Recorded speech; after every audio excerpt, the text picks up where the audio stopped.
anteriores que ha habido, mejor que no las hubiera habido, porque no las entendían ni los que las habían firmado. Por eso, a mí me parece que este es un acuerdo muy importante y positivo. Pero además es un acuerdo que insta a los negociadores a hablar y a negociar y a incluir en los convenios colectivos algunas otras cuestiones muy importantes.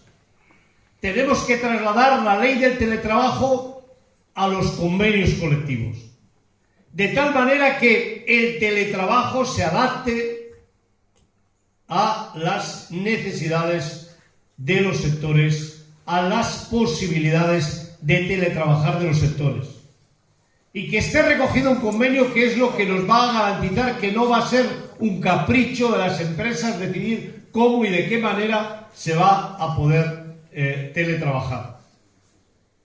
En el acuerdo se habla de la seguridad en el trabajo, una materia importantísima que hay que llevar también a los convenios colectivos. Esta sangría permanente, diaria, de muertes, de accidentes graves, de personas que quedan lisiadas en nuestro país, se tiene que acabar. Y el convenio colectivo es un buen marco para hablar de esas situaciones. Y compañeros y compañeras, es verdad, en el acuerdo se insta a que las administraciones públicas, en los supuestos de accidentes de trabajo no laborales, con el consentimiento del médico de cabecera y del trabajador, se puedan desviar a las mutuas de accidentes. Y eso, en el caso de Galicia, con este sindicato gallego que solo sirve para criticar, construir jamás construyen nada. Criticar y instruir lo que hacemos los demás, todo lo que quieran, todo lo que queráis. Pues han considerado que esa es una privatización que estamos pasando el alta y la baja de los trabajadores y las trabajadoras que por un accidente no laboral tengan que acudir a una mutua en lugar de ir a la seguridad social. Y eso, en primer lugar, es mentira, porque el acuerdo dice lo contrario. Solo se desviarán en aquellos casos que el trabajador esté de acuerdo y el médico de cabecera esté de acuerdo. Y el alta y la baja, lo dice el acuerdo textualmente, será facultad del médico de cabecera, no de la mutua. Pero es que esto no lo hacemos por capricho. ¿Sabéis cuál es la diferencia que hay en relación al tiempo para recuperarse y por tanto también a cómo acaba el trabajador y la trabajadora que hay entre un accidente laboral y un accidente no laboral, que vaya a través de la seguridad social, a través de una mutua? Pues en torno a 24 meses de diferencia. Y eso, compañeros y compañeras, es fundamentalmente por la situación absolutamente denigrante que tiene la seguridad social en nuestro país, que tiene la sanidad pública en nuestro país. Por eso a nosotros nos parece razonable, lógico, que cuando una persona que tiene un accidente no laboral, que no está de baja porque quiere estar de baja, que está de baja el tiempo necesario para recuperarse, en los supuestos en que ella esté de acuerdo y el médico de cabecera esté de acuerdo, se pueda desviar a hacer parte del tratamiento, sobre todo la rehabilitación, a una mutua de accidentes de trabajo. Las mutuas de accidentes de trabajo no son entes privados, son parte del sistema público, son parapúblicas, tienen naturaleza pública.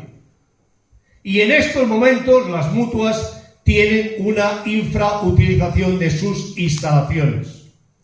Y a nosotros nos parece más importante que el trabajador y la trabajadora puede hacer la recuperación en una de estas instalaciones que se tenga que pudrir en una lista de espera que muchas veces cuando llegan a hacer la rehabilitación ya no queda en buenas condiciones porque ya es tarde.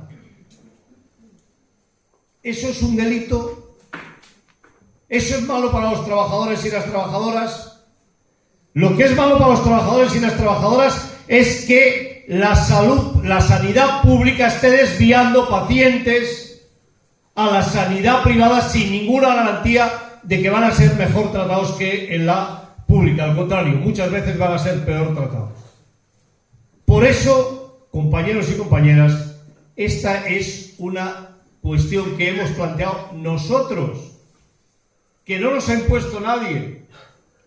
Queremos que las mutuas, que son entes para público, que son entidades colaboradoras de la Seguridad Social, llenen sus instalaciones para poder atender a las personas que están en una mala situación.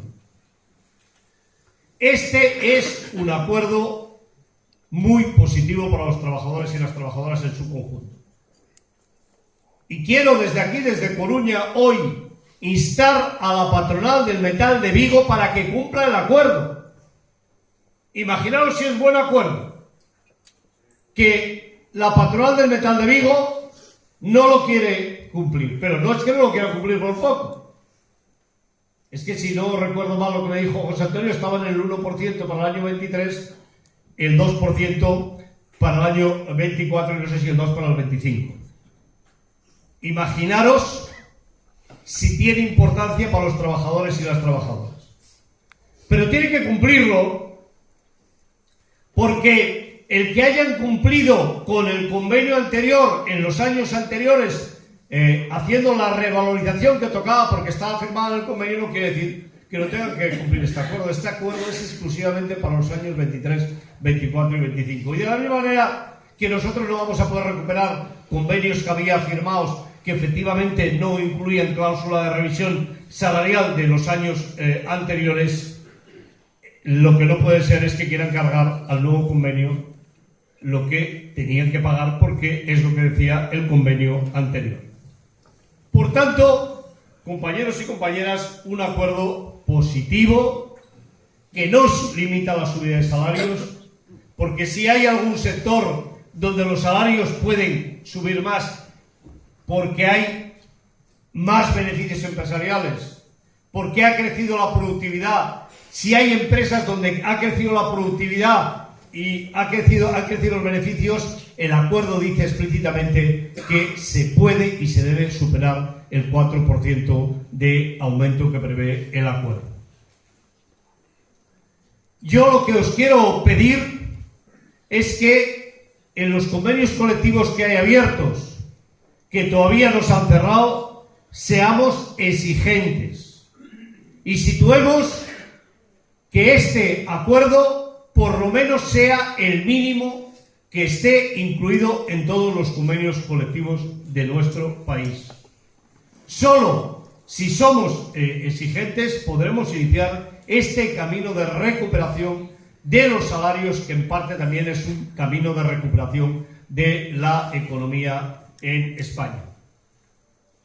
Pero os lo decía antes, el 29 de mayo el presidente del gobierno tomó la decisión de disolver las Cortes Generales y de convocar elecciones. Y nosotros podíamos pasar de que haya convocatoria de elecciones. Podemos hacer más o menos lo que se ha hecho en las últimas elecciones, que es que en lugar de hablar de qué es lo que ocurre en nuestras ciudades, cuáles son las políticas que se van a desarrollar en los próximos años en nuestras ciudades, pues el debate ha tenido que ver con ETA, con Bildu, con cuestiones que nada tienen que ver con los problemas reales que tiene la ciudadanía en nuestro país. Y en estas elecciones, compañeros y compañeras, desde la dirección del sindicato hemos tomado la decisión no de pedir el voto para nadie, que no lo vamos a pedir, pero sí de interrogar a los partidos políticos y que nos expliquen qué van a hacer con todos estos derechos que durante estos últimos 5 años hemos conseguido. Con este peldaño de derechos que hemos conseguido, que no se había conseguido nunca en España en tan poco tiempo. Jamás en tan poco tiempo se habían cambiado tantas normativas y se habían conseguido tantos derechos para los trabajadores y las trabajadoras. Y como se ha hecho antes, además, esto se consigue en unas circunstancias absolutamente adversas.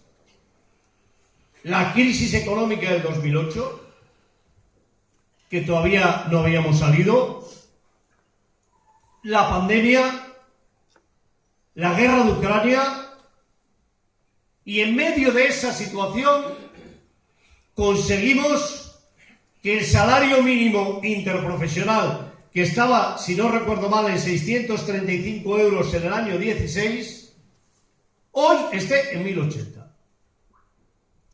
Bueno, el que cobra 1080 seguro que le parece poco y tiene toda la razón. Pero yo no recuerdo nunca en la historia de nuestro país que en tan poco tiempo se haya avanzado tanto. Y eso, compañeros y compañeras, puede ser que salga la ministra de Trabajo y vicepresidenta segunda del Gobierno, Yolanda Díaz, y nos diga: ha sido el Gobierno. Y no le falta razón. Pero yo os voy a decir una cosa. Si no llega a ser por la existencia, por el trabajo de esta organización, desde hace 7 años, cada día del año trabajando los temas, esto no se hubiera conseguido ni borrachos. Por tanto, eso, en buena parte, es gracias a todas vosotras, a todos vosotros. Por estar cada día peleando por este sindicato, por tener delegados y delegadas en los centros de trabajo, por movilizarnos, por generar las condiciones para que fuera posible. Y hoy son 1080 euros, que continúa siendo muy poco, pero es un peldaño que hemos subido que no podemos volver atrás. Pero ¿os acordáis cuando decíamos hay que derogar la reforma de las pensiones de Mariano Rajoy? Que nos decían: estáis locos, no lo vais a conseguir derogar. ¿A dónde vais? Pues mirad, hoy eso es una realidad. Y no solo hemos conseguido eso, hemos conseguido otra cosa más importante, que es que la seguridad social en nuestro país está plenamente garantizada desde el punto de vista de su financiación hasta el año 2050. La primera parte del acuerdo se trataba de recuperar la revalorización automática de las pensiones. Revalorización automática de las pensiones que yo tengo la sensación que hay pensionistas en nuestro país que creen que han caído del cielo. El año 23, si se hubiera aplicado la reforma de las pensiones que aprobó el señor Rajoy, el aumento de la pensión en nuestro país para un pensionista de 1.000 euros hubieran sido 35 euros. Con el aumento que hemos acordado las organizaciones sindicales, empresariales y el gobierno, el aumento para ese mismo pensionista es de 1.190 euros. Y yo me pregunto, ¿no lo vamos a defender? Porque es que el Partido Popular votó contra eso. Yo no lo he oído al señor Feijóo todavía decir que lo va a mantener. Tiene que decirnos qué piensa hacer. La ciudadanía tiene derecho a saber qué es lo que van a hacer. Si van a volver a los 1.035 euros o van a respetar el acuerdo entre las organizaciones sindicales, empresariales y el propio gobierno de subirlo a 1.190 euros. Imaginaos si es importante esta campaña, si es importante que la gente vaya a votar, si es importante que la gente sepa qué es lo que tiene que votar para defender sus intereses. Pero es que la segunda parte, que es la que garantiza la primera, el Partido Popular y el señor Feijóo ya han dicho que la van a cambiar, que es el sistema de financiación de la Seguridad Social. Que esa es la parte que efectivamente no ha firmado la COE, que es el destope de las cuotas de las cotizaciones a la Seguridad Social. La Seguridad Social en nuestro país estaba topada en 50.000 euros, un poco menos, al año. Las personas que ganaban más de 50.000 euros al año, la parte que superaba los 50.000 euros estaba exenta de cotización para las empresas y para los trabajadores. Y si miramos a Europa y vemos qué es lo que ocurre en Europa, pues vemos que somos una isla absolutamente atípica. Porque es que si vais a Portugal y les preguntáis a los portugueses, veréis que en Portugal el tope está cerca de los 100.000 euros. Pero si vas a Francia, ocurre tres cuartos de lo mismo. Y si te vas a Grecia ocurre lo mismo, y si te vas a Alemania ocurre lo mismo, y si te vas a Italia ocurre lo mismo. Por tanto, en España lo que hemos hecho es ir a un proceso de destope progresivo, que de aquí al año 2050 aproximadamente las empresas, en lugar de cotizar por un máximo de 50.000 euros, subirán a un máximo de un poco más de 70.000 euros en función de cómo suba el coste de la vida. Y con eso, y un gravamen específico para los salarios más altos, se garantiza el futuro de la Seguridad Social, no solo para pagar las pensiones de hoy con el crecimiento del coste de la vida, sino para garantizar que los jóvenes, cuando se jubilen, de aquí al año 2050 tendrán derecho a tener una pensión en unas buenas condiciones.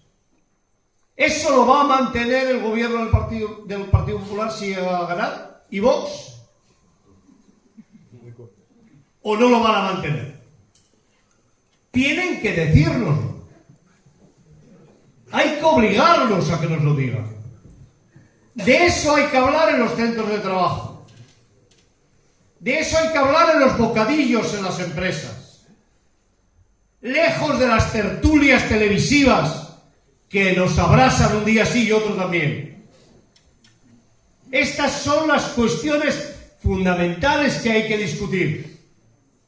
Hemos llegado a un acuerdo para acabar con la precariedad laboral, como no se había hecho jamás en la historia de este país.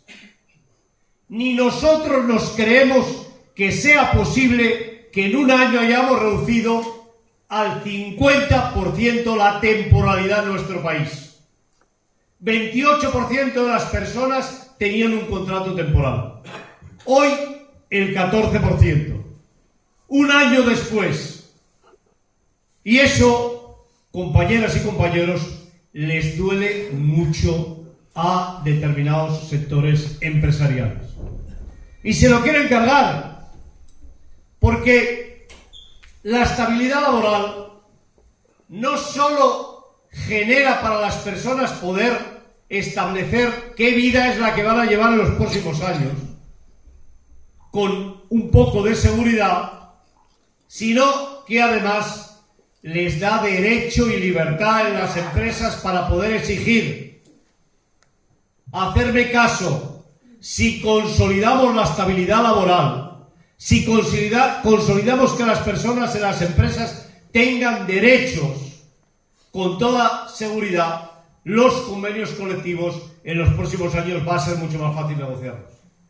Porque no es lo mismo que las empresas sepan que sus trabajadores y sus trabajadoras, si van a ir a la huelga, depende de la presión que tengan, del tipo de contrato que tengan, que saber que los tienen todos con carácter indefinido y por tanto que van a poder movilizarse para mejorar sus condiciones de vida y de trabajo. y hacedme caso, quieren cambiarlo. El Partido Popular votó en contra de la reforma laboral.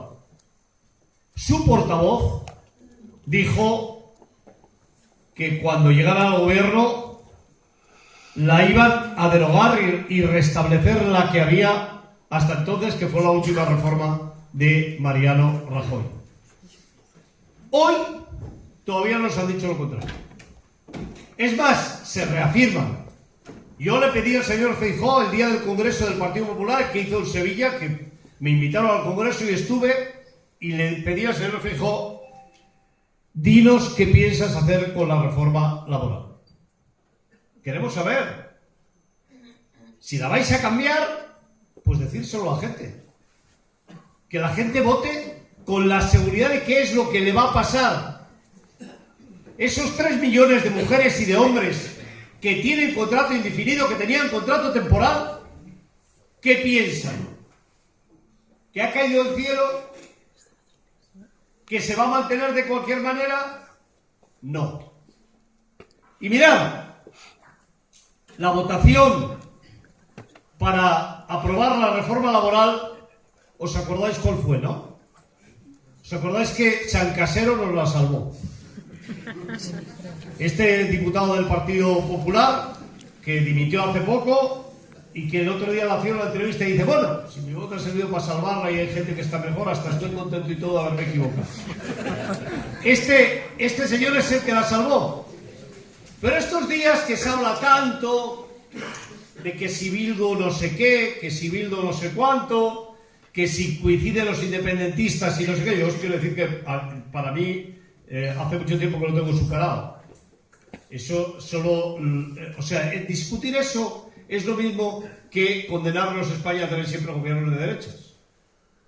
O sea, no tener en cuenta esos votos de esos trabajadores y esas trabajadoras de Euskadi o de Cataluña que son de izquierdas y que quieren cambiar las políticas sociales, es que finalmente la derecha en España vaya a gobernar de manera eterna. Bien, pues en esa votación de la reforma laboral nadie dice que coincidió Bildu, Esquerra Republicana, el Partido Popular, Vox, el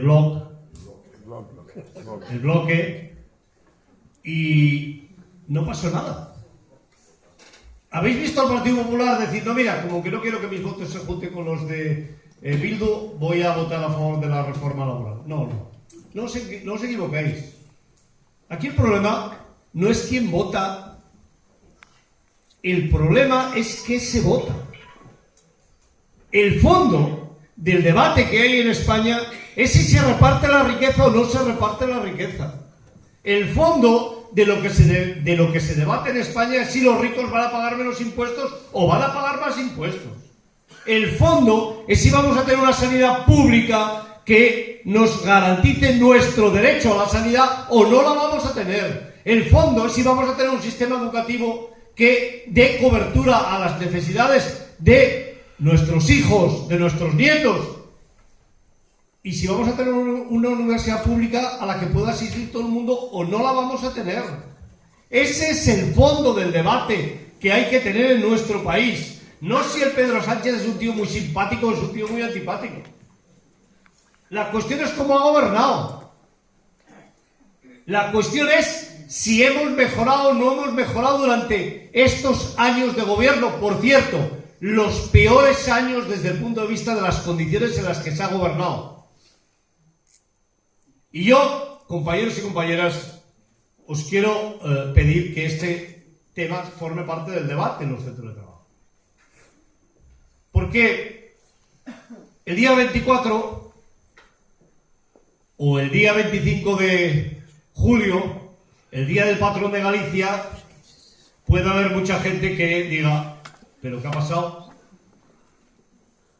Y que empiecen a aparecer los primeros planes de qué se va a hacer con la reforma laboral. Curiosamente, uno de los contratos que le tiene más manía a la derecha en nuestro país coincide con una de las modalidades de contratación nuevas que la CIGA más ha criticado. que es el contrato fijo discontinuo. Y mirad, os voy a decir una cosa, no tiene ni puta idea de cómo funciona esto. En España no es posible tener trabajadores con contrato indefinido si una parte de ellos no son fijos discontinuos. Pero vamos a ver serios. ¿Qué vamos? Ahora conseguir que un hotel que abra durante la temporada, cuando acabe la temporada, mantenga a los trabajadores. Es absurdo.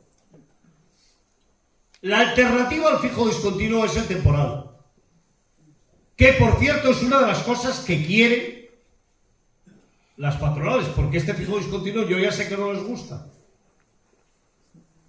Y seguramente que estos que siempre se apuntan a criticarlo todo van a tener que explicar por qué se apuntaron a criticar este tema, que es uno de los temas fundamentales, es uno de los contratos capilares para poder conseguir en un país como España, con muchísimo trabajo temporal, no solo en el turismo, sino también en la agricultura y en otros sectores, poder mantener el empleo estable.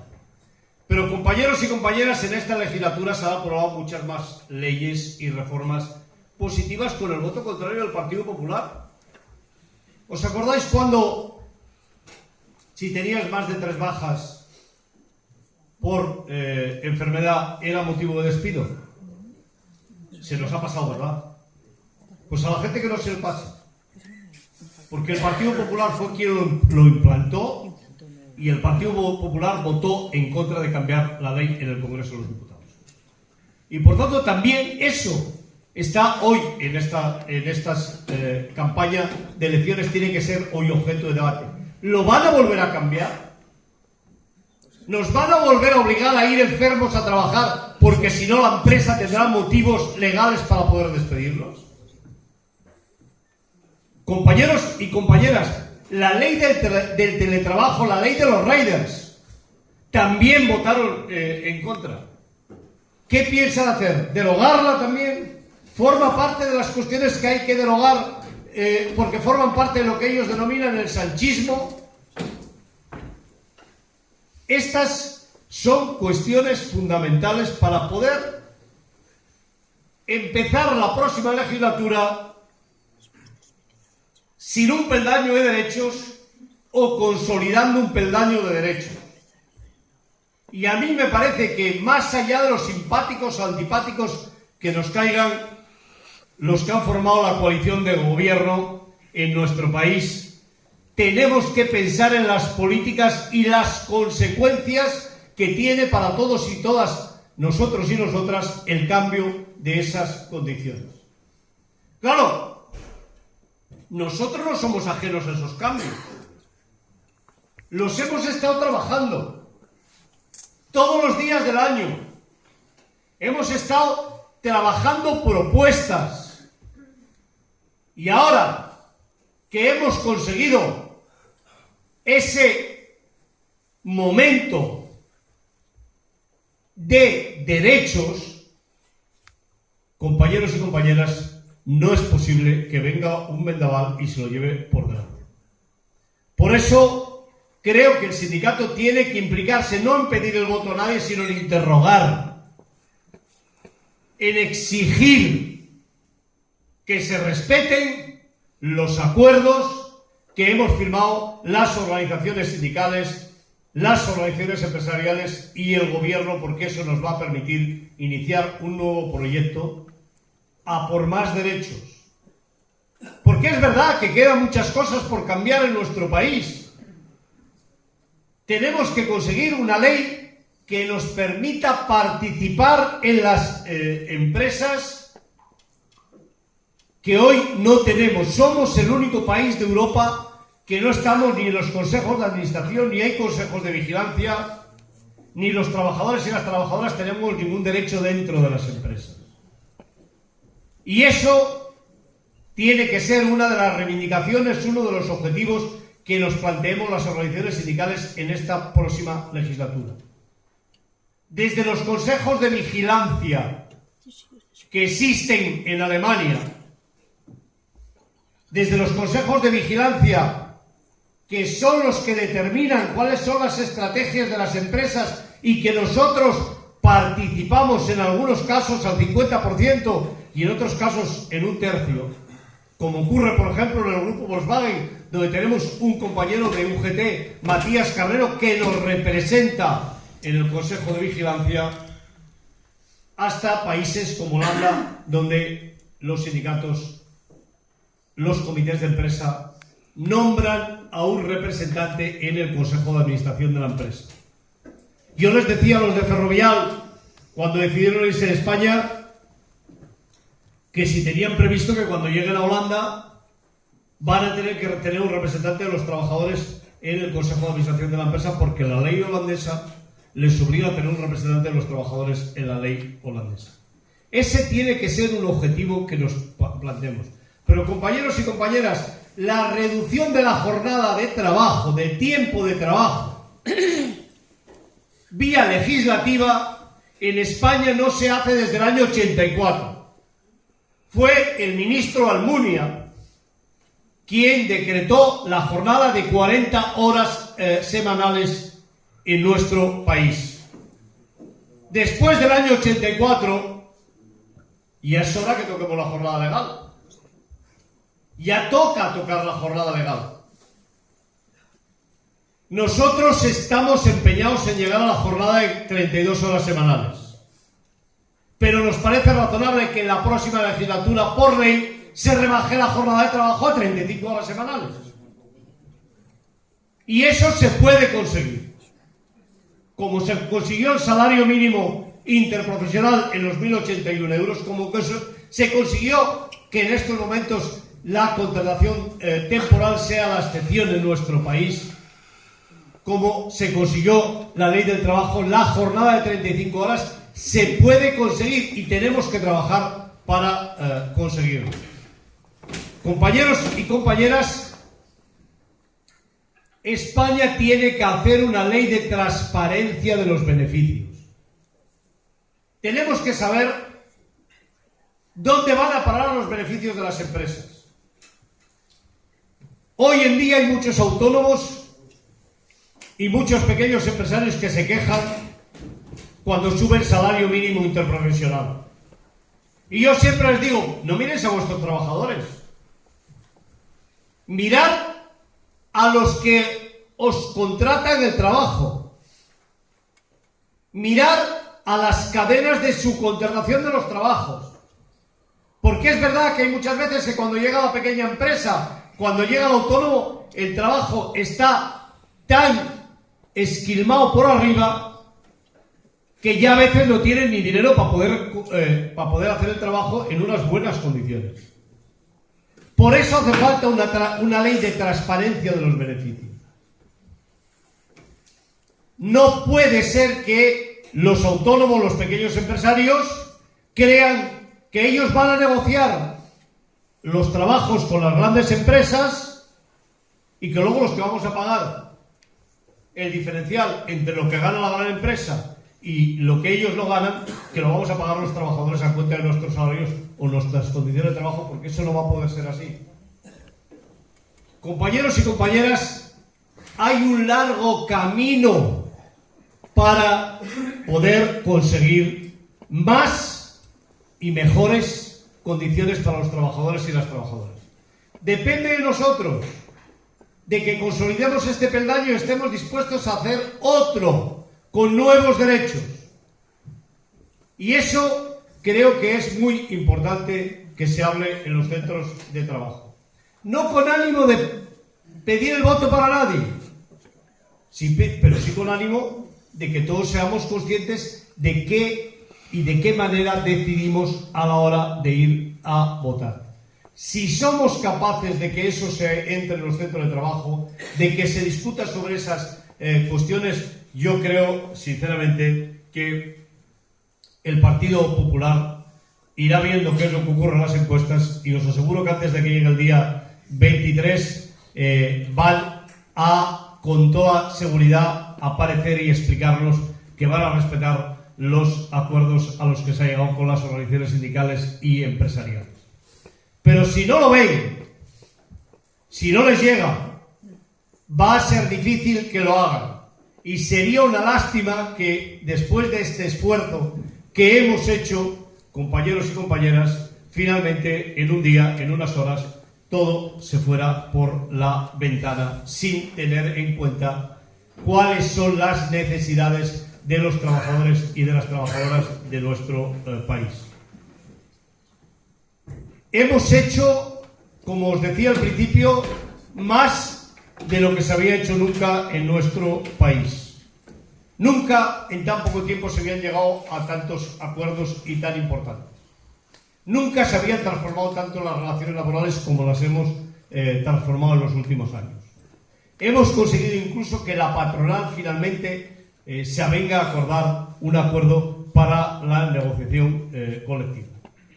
Se trata de consolidar todo eso y de subir un peldaño más, continuar trabajando o no hacerlo. Y yo creo que este país está en condiciones de poder hacerlo. En buena parte depende de nosotros, que al fin y al cabo los trabajadores y las trabajadoras de este país, la gente que menos tiene, somos mayoría y por tanto tenemos todo el derecho del mundo a decidir cuál es el rumbo futuro de nuestro país. Gracias.